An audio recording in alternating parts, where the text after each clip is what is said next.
최근에 세수를 하고 거울을 보니까 많이 통통해졌더라고요. 잠깐 동안에 한 5kg가 찐 것 같아요. 먹는 것은 예전과 다를 곳이 없는데요. 너무 날씨가 덥다 보니까 그 밖에 나가 운동할 그런 용기가 없었던 것 같습니다. 그래서 이게 통통하게 살이 쪘습니다.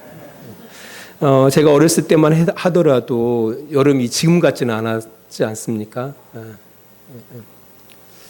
그 당시에 더울 때 33도, 32도 정도 했던 것 같아요.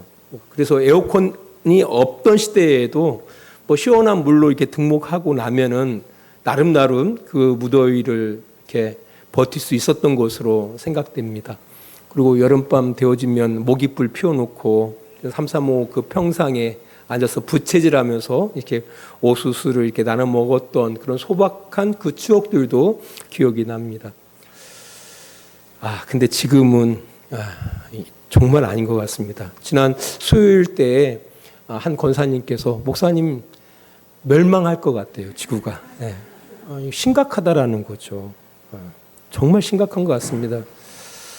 근데 어떤 기후학자들이 몇 년 전에 그런 경고를 제가 기억하는데요. 올해 여름이 여러분들이 지금 만나고 지나가고 있는 여름이 앞으로 우리가 맞이할 수많은 여름 중에서 가장 시원한 여름이다라고 말하는 것을 제가 들은 적이 있습니다. 저도 걱정스럽지만 앞으로 더 많이 살아가야 할 우리 젊은이들이 참 걱정이 됩니다. 기후 재난이죠. 이 재난 사실 누가 가져온 겁니까? 우리들이 가져온 거예요. 그럼에도 불구하고 우리는 또 에어컨을 틀죠. 살기 위해서. 아무튼 우리의 이런 인간의 탐욕이 이런 고통을 가져오지 않았나라는 생각을 하게 되어집니다. 오늘 본문은 이 탐욕에 관한 부분을 다루고 있습니다. 우리 누가복음 12장 13절입니다. 무리 중에 한 사람이 이르되 선생님 내 형을 명하여 유산을 나와 나누게 하소서 하니. 지금도 부모가 돌아가신 뒤에 형제들 간의 상속의 문제로 재판까지 나아가는 경우들이 흔하게 있습니다. 이제 형제 간의 이런 그 상속의 문제로 재판정에 들어가는 순간 그 형제 관계는 완전히 왼수 관계로 바뀝니다. 철천지 왼수가 되어집니다. 저는 감사하게도 저희 어머니, 우리 아버님께서 돌아가실 때 한 푼도 남겨놓은 것이 없었기 때문에 너무 감사합니다. 그럴 일이 없어요. 아무튼 예수님 당시에도 유대 사회 속에서 상속 문제도 그랬습니다. 건강한 그런 가정들은 대부분 원만하게 상속 문제가 해결되어졌습니다. 그러나 그때도 여전히 그 상속 문제가 해결되어지지 않는 경우들이 많이 있었거든요. 그럴 때에는 해당의 장로들과 그 납비들로 구성되어진 그 종교 법정이 있었어요. 그 종교 법정을 통해서 그 문제가 중재됩니다. 그런데 오늘 본문의 이 사람은 이미 이 상속 문제가 중재된 것으로 보여요. 그런데 그 중재에 대해서 이 사람은 만족하지 못했던 것 같아요.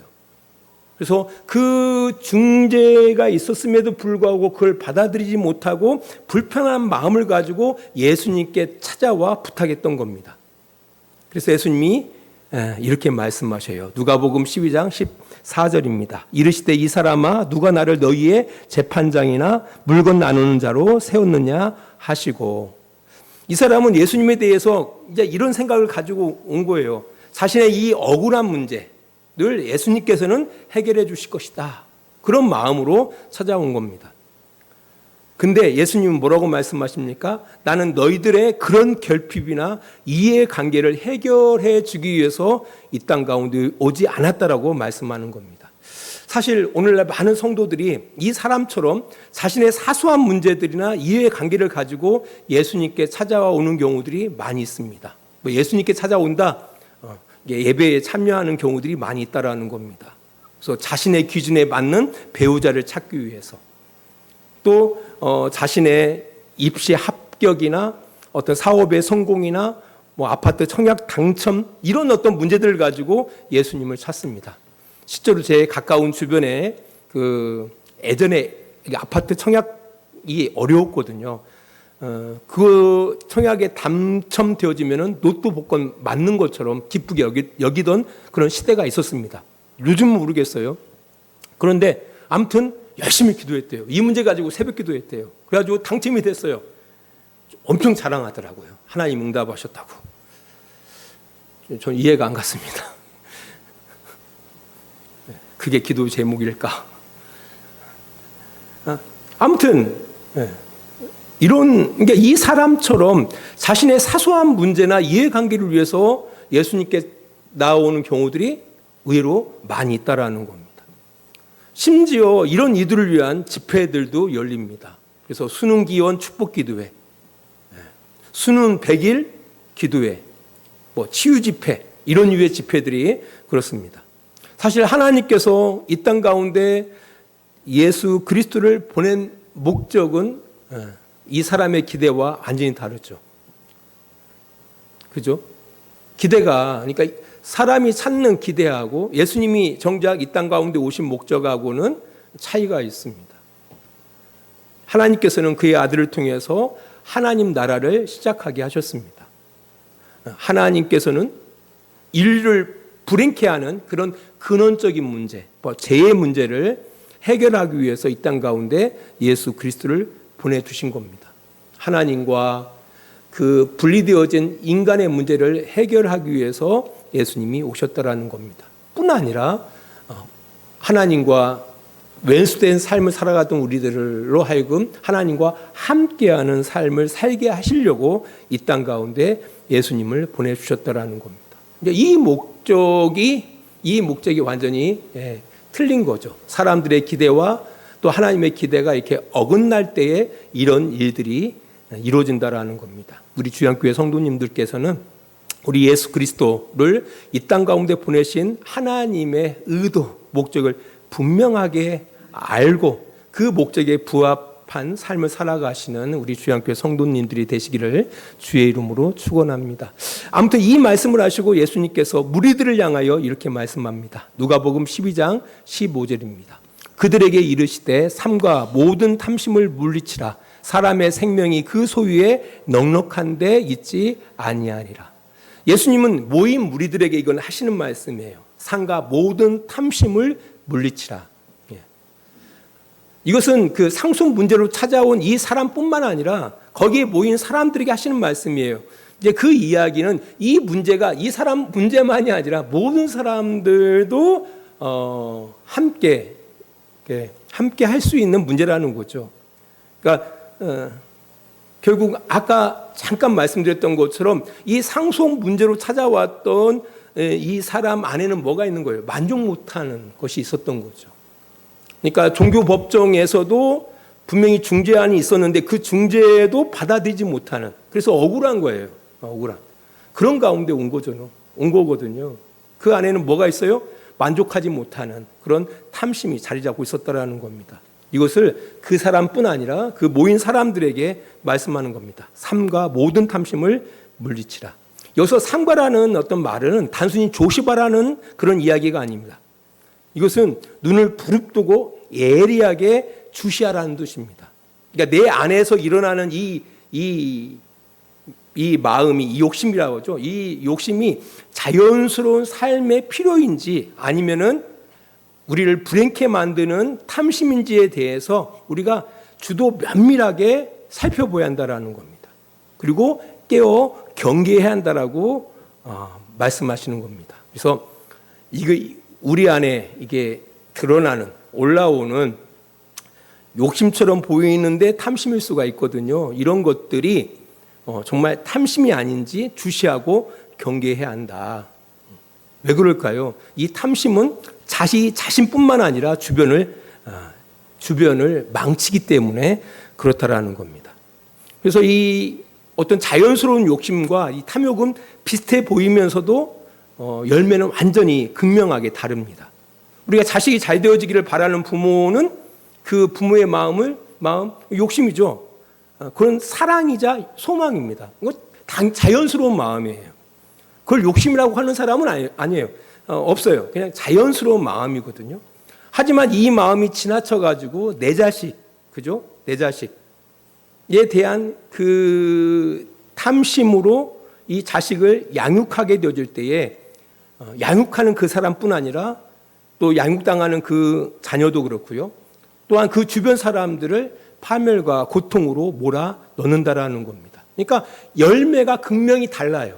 욕심과 탐욕은 열매가 틀립니다. 그래서 열매를 통해서 이게 욕심인지 탐심인지를 알 수가 있어요. 근데 열매까지 가시면 안 돼요. 열매까지 가는 동안 뭡니까? 그의 인생 완전히 망가져 버리는 거거든요. 이 사업가도 마찬가지예요. 사업가가 기업을 일구고 성공하고자 하는 마음은 뭐 정당한 마음이에요. 그걸 욕심이라고 말하기는 그렇죠. 예. 그런데 그 사람이 그 사업의 성공에 너무 집착한 나머지 자신과 가정을 돌보지 않고 그 성공의 모든 것들을 도구화 삼아버리면은 문제가 심하겠죠. 또 자기 자신도 망치는 거고요. 그와 연관된 모든 것들을 망치게 만든다라는 겁니다. 그래서 우리가 이 탐심인지 아니면 욕심인지를 갖다가 주도 면밀하게 주시하는 것이 중요하다라는 겁니다. 그래서 이게 탐심일 경우에 대해서는 경계해야 돼요. 여러분 스스로도 경계해야 한다라는 겁니다. 뭐 신앙에도 예외가 없습니다. 얼마나 많은 저희 같은 우리 목사님들이 이 탐욕, 목회에 대한 그 탐욕으로 인해서 성도들뿐만 아니라 교회 공동체 또 주변 이웃들을 이렇게 파멸로 이렇게 몰아가는 모습들을 우리가 심심치 않게 경험하게 된다라는 겁니다. 그래서 이게 탐욕인지 욕심인지 예의주시할 수 있는 그런 마음의 여유를 갖고 살아야 돼요. 그리고 그걸 경계할 수 있는 능력을 우리가 훈련해야 한다라는 겁니다. 이런 우리 주양교회 성도들이 되어지기를 바랍니다. 마지막으로 보면은요, 우리의 탐심이 왜 일어날까요? 오늘 본문 15절 마지막 부분에 보면 이런 말씀이 있습니다. 탐심을 물리치라 사람의 생명이 그 소유에 넉넉한 데 있지 아니하리라 하시고라고 이야기하고 있습니다. 이 탐심은 어디 있냐면은 왜 사람이 이 탐욕하느냐, 탐심이 일어나느냐라고 할 때 사람의 생명이 어디 있다고 생각하는 거예요? 소유의 넉넉함에 있다라고 생각하는 거거든요. 이것 때문에 우리가 산다라는 마음이 있을 때 이런 어떤 기저의 생각들이 있기 때문에 탐욕을 가지고 살게 된다라는 거예요. 이거 안 하면 큰일 난다고 생각하는 거죠. 이거 안 하면 큰일 나. 그러니까 자기가 살아가는 것이 이거 없으면 안 되는 거예요. 꼭 이것을 해야만이 산다라는 어떤 생각. 그러니까 그 소유의 넉넉함에 있다. 우리가 살아가는 것이 소유의 넉넉함에 있다. 소유의 넉넉함이 우리를 살게 한다라는 이런 생각에서 이 탐심이 일어난다라는 겁니다. 그러면서 한 어리석은 부자에 대한 이야기를 통해서 이것을 예수님이 가르쳐 주십니다. 우리 누가복음 12장 16절 말씀 잠깐 봅니다. 또 비유로 그들에게 말하여 이르시되 한 부자가 그 밭에 소출이 풍성하매. 어떤 부자가 있었어요. 생각지도 않게 그의 소출이 너무 풍성했습니다. 그러니까 상상할 수도 없을 만큼 그 결과를 얻은 거예요. 그때 이 부자는 마음속에 이렇게 생각했습니다. 이게 너무 소출이 풍성하니까 기존의 곳간을 헐어버리고 더 크게 짓자. 그리고 거기에 그 소출을 쌓아놓자. 그러고 나서 내 영혼에게 여러 해 쓸 물건이 많이 쌓아두었으니까 평안히 먹고 마시고 즐겁게 살아보자. 라고 이런 마음을 가졌습니다. 그날 밤에 하나님이 그에게 나타나요. 그리고 뭐라고 말씀하십니까? 누가복음 12장 20절 21절입니다. 하나님은 이르시되 어리석은 자여 오늘 밤에 네 영혼을 도로 찾으리니 그러면 네 준비한 것이 누구의 것이 되겠느냐 하셨으니 자기를 위하여 재물을 쌓아두고 하나님께 대하여 부여하지 못한 자가 이와 같으니라. 네. 이 말씀을 하시는 거예요. 사실 이 부자 하나님께서는 어리석다라고 이야기하고 있어요. 근데 우리가 바라볼 때는 우리가 꿈꾸는 사람이에요. 예전 어린 아이들에게 질문을 합니다. 너는 앞으로 커서 어떤 직업을 갖고 싶어? 라고 물어보니까 건물주요. 건물주. 건물주들 바라보니까 매일 놀더라는 거예요. 띵가띵가. 왜? 건물에서 나오는 새가 너무 많다 보니까 일할 필요도 없어요. 그러니까 먹고 싶은 거 먹고 여행 가고 싶은 거 가고 즐겁게 할 수 있는 건 다 할 수가 있는 거예요. 놀고 먹고. 예. 사실 이게 우리 자본주의를 살아가는 우리 사람들의 꿈 아닙니까? 예. 그러니까 사실 이 사람, 예수님께서 비유로 말씀하시는 이 사람이 이 자본주의 사회를 살아가는 우리들에게 있어서 뭡니까? 소망이에요. 꿈이에요. 제발 이렇게 살았으면 좋겠다라는 거죠. 혹시 여러분들 그렇지 않습니까? 유진아, 혹시 이런 꿈 갖고 있지 않아? 예? 놀고 먹고 즐겁게 살아가는 것. 왜? 이렇게 살 수가 있습니까? 가진 것이 많으니까. 자자손손 써도 남아돌아. 당연히 이런 생각 가질 수가 있죠. 근데 하나님께서는 이 사람을 향하여 뭐라고 말씀하십니까? 어리석은 자요라고 말씀합니다. 그리고 하신 말씀이 뭐라고 말씀하십니까? 뭐라고 말씀하시냐면은 오늘 밤에 네 영혼을 도로 찾으리니 오늘 밤에 네 생명을 도로 내가 찾겠다라고 말씀하시는 거예요. 생각해 보세요. 그 자신을 위해서 쌓아오는 모든 재물들을 나누고 자기는 떠나가야 돼. 그러면 그 남겨놓은 것이 누구 것이 되겠느냐라고 말씀하시는 거예요. 그죠? 엄청 노력했는데, 엄청 애썼는데 결국 그가 모아놓은 모든 것들이 내가 한 푼도 못 쓰고 내가 가야 돼요. 그 부분에 대해서 이야기하는 거예요. 왜 하나님께서는 그 사람을 향하여 어리석다 말씀하셨을까? 이제 두 가지로 생각해 봤어요. 첫 번째는 사람이 아래할 것을 알지 못했다라는, 무지했다라는 겁니다. 특별히 17절에서 19절까지의 내용을 바라보면은요, 아주 공통적인 특징 하나가 있어요. 우리 한번 볼게요. 17절 봅니다. 심중에 생각하여 이르되 내가 곡식 쌓아둘 곳이 없으니 어찌할까 하고 또 88절 보십시다. 또 이르되 내가 이렇게 하리라. 내 곳간을 헐고 더 크게 짓고 내 모든 곡식과 물건을 거기 쌓아두리라. 19절 봅니다. 또 내가 내 영혼에게 이르되, 이런 단어들이 계속 반복되고 있습니다. 내가, 그죠? 내가, 그러니까 17절로부터 19절까지 온통 자기중심적인 사람이에요. 나라는 단어가 5번이나 계속적으로 반복되고 있다는 겁니다. 그 안에 내용을 바라보면 다 내 거예요. 영혼도 내 거, 곡식도 내 거, 창고도 내 거. 이래서 어리석다라고 이야기하는 거예요. 내 것이라고 주장할 수 있는 것이 있어요, 없어요? 없어요. 우리가 살아가면서 인정할 건 인정하고 살아가야 돼요. 내 것이라 주장할 것이 하나도 없습니다. 한번 생각해 보세요. 여러분들, 내 것이라고 주장할 수 있는 것이 뭐가 있습니까? 이 부자는 이 사실을 몰랐어요. 그래서 어리석다고 이야기하는 거예요. 어리석다, 너 어리석다.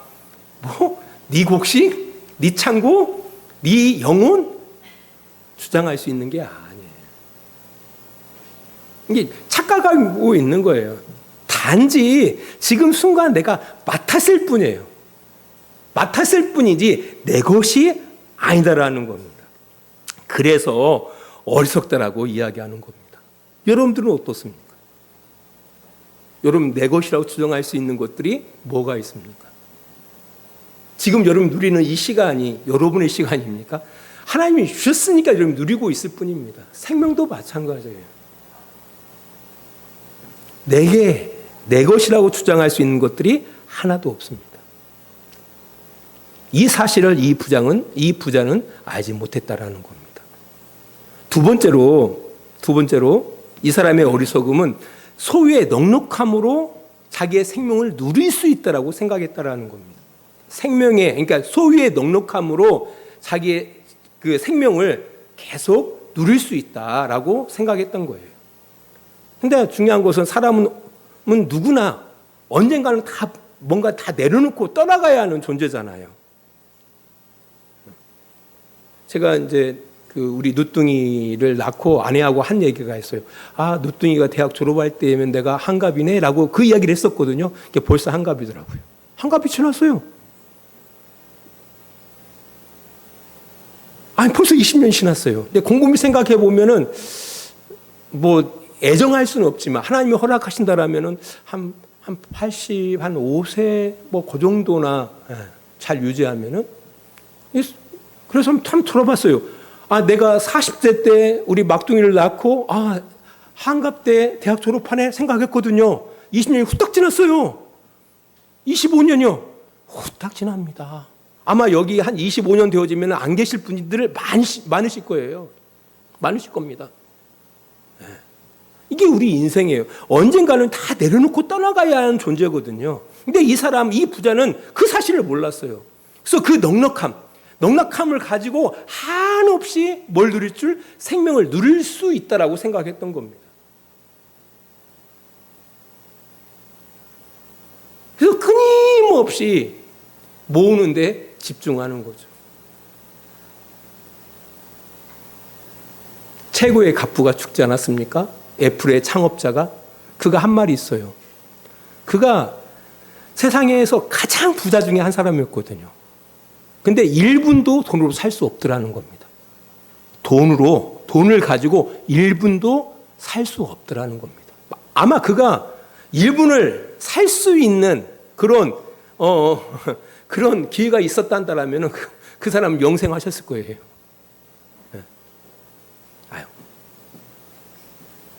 이 부자의 어리석음은 거기에 있어요. 그의 넉넉함을 가지고 생명을 한없이 누릴 수 있다라고 생각했다라는 겁니다. 그래서 이 부자의 어리석음에 대해서 누가복음 12장 21절은 이렇게 이야기를 해요. 21절 다시 봅니다. 자기를 위하여 재물을 쌓아두고 하나님께 대하여 부여하지 못한 자가 이와 같으니라 라고 말씀하고 있습니다. 자, 우리가 살아가는 이 자본주의 사회에서 우리가 정당한 노력을 통해서 우리가 재물을 모으고 재물을 얻고 모으는 거, 그걸 욕심이라고 말하지는 않습니다. 그걸 갖다가 예수님께서 책망하시는 것이 아니에요. 문제는 뭐냐면은 그 재물을 바라보는 시선에 대해서 말씀하고 있다라는 겁니다. 우리가 재물을 바라보는 시선에서 우리가 어리석은 삶과 지혜로운 삶이 결정되어짐을 오늘 본 말씀을 통해서 이야기해 주시고 있다라는 겁니다. 재물을 바라볼 때,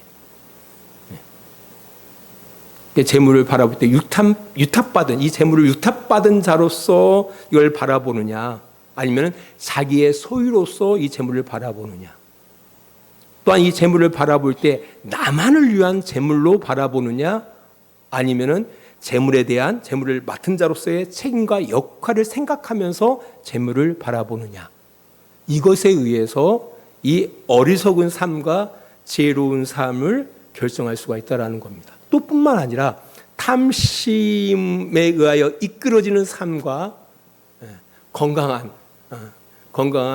욕심에 의해서 이끌어진 삶이 나눠진다라는 겁니다. 사실 우리는 돈이 없으면 살아갈 수 없는 그런 자본주의 사회 가운데 우리가 살고 있어요. 경제 활동을 해야죠. 또 가정을 꾸리기 위해서 저축도 해야 합니다. 또 열심히 직장 생활도 해야 돼요. 또 미래를 위해서 준비하는 것도 그거 어리석지 않습니다. 지혜로운 겁니다.